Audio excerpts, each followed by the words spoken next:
सोचिए, अगर कृष्ण का जन्म दिन में होता तो कंस के सैनिक तुरंत जेल का दरवाजा तोड़कर बाल कृष्ण को मार डालते।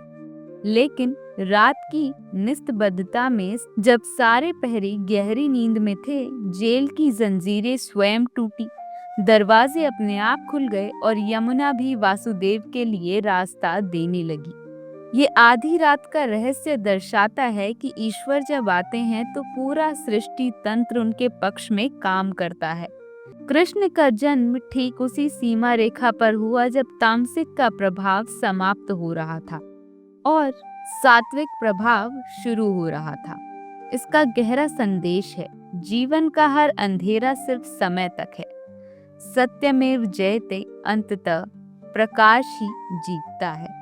श्री कृष्ण का जन्म अंधकार के बीच हुआ, लेकिन उन्होंने जीवन भर यही सिखाया कि अंधकार को कोसने से अच्छा है एक दीपक जला दो। गीता में उन्होंने सिखाया हर कठिनाई अवसर है। महाभारत में उन्होंने दिखाया धर्म चाहे कितना भी छोटा दिखे, जीत उसी की होती है। ब्रज की गलियों में उन्होंने बताया जीवन का असली आनंद भक्ति और प्रेम में है। आधी रात का जन्म हमें यही संदेश देता है कि भले ही चारों ओर निराशा हो, लेकिन विश्वास और प्रेम का दीप जलाते ही चमत्कार होता है। आध्यात्मिक दृष्टि से आधी रात आत्मा के जागरण का समय है, लेकिन वैज्ञानिक कहते हैं यही समय है जब मानव मस्तिष्क सबसे शांत होता है।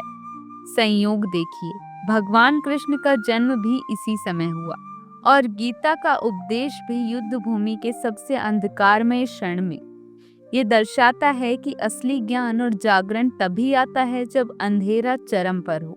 तो मित्रों, अब आप समझ गए होंगे कि श्री कृष्ण ने आधी रात को जन्म क्यों लिया, ताकि अंधकार में प्रकाश का जन्म हो, ताकि तामसिक शक्तियों का अंत हो और सात्विक युग का आरंभ हो, ताकि गुप्तता और सुरक्षा बनी रहे, ताकि मानव जाति को ये संदेश मिले, सबसे कठिन समय ही सबसे बड़े परिवर्तन की घड़ी होती है।